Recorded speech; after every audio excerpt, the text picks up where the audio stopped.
Hey guys, in today's video we're talking about iOS 12.2. This is going to be my follow-up for iOS 12.2 Beta 1, which Apple released just a few days ago. As I usually like to do, I like to test the software for a few days, test the performance, the battery, and any new additional features and changes that have might been discovered. I like to share with you guys on a follow-up video, and that's this video today.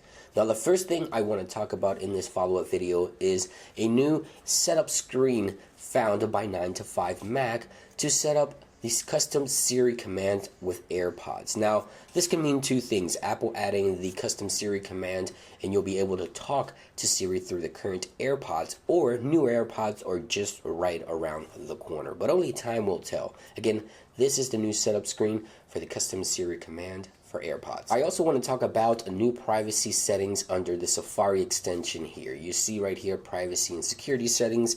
Now you have the ability to give access to motion and orientation to certain websites if you toggle this option on. Now I'm not quite sure what that might be able to do for the website, but the motion and orientation options is definitely a new option under settings, privacy, security, and settings under the Safari extension. Now if you didn't know, Apple will be making AirPlay 2 accessible to certain TV manufacturers. So under the home application, if we go to our home settings, we have now allow speakers and TV right there now built into the home app. So pretty cool. When searching through Safari, you now get Google suggestions highlighted here with these arrows, but not only that, you can also tap on these arrows to insert that suggestion, that Google suggestion, and tap into this, boom, and right there you can add that suggestion, or you can continue tapping in these arrows and that will continue to add suggestions based on Google search within Safari. So pretty cool feature there.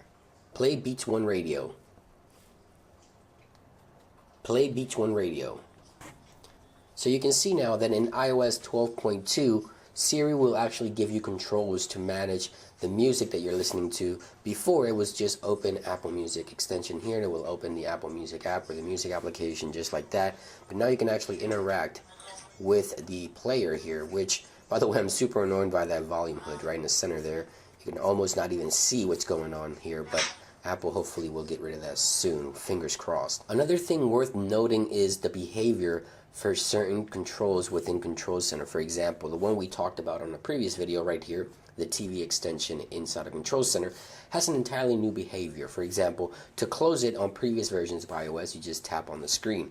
Right here on the left for the new version of iOS 12.2, you swipe up almost like a card within the app switcher. So if Apple will be bringing Control Center to the app switcher, this might be an indication. And last but not least, I want to talk about performance and battery with iOS 12.2. I've had it installed for approximately 48 hours. I've gotten a good idea what the battery life is like and the performance as well. Now scrolling through the software, although this is beta 1, it feels like an official release. It is just very, very easy, very, very nice to scroll and use the software. Nothing is glitchy, no hiccups, no nothing. So it's butter.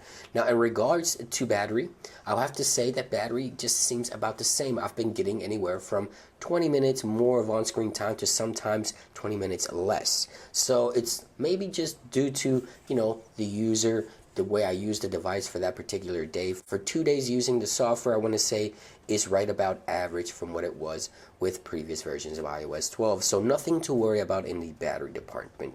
Performance, we're going to go ahead and measure now the CPU performance with Geekbench, and I'll be right back. So the current numbers, 4825 single core score, and the multi-core score 10,805.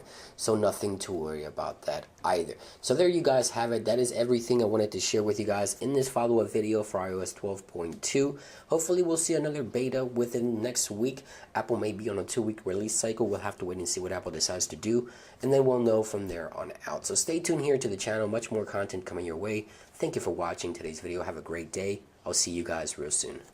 Peace.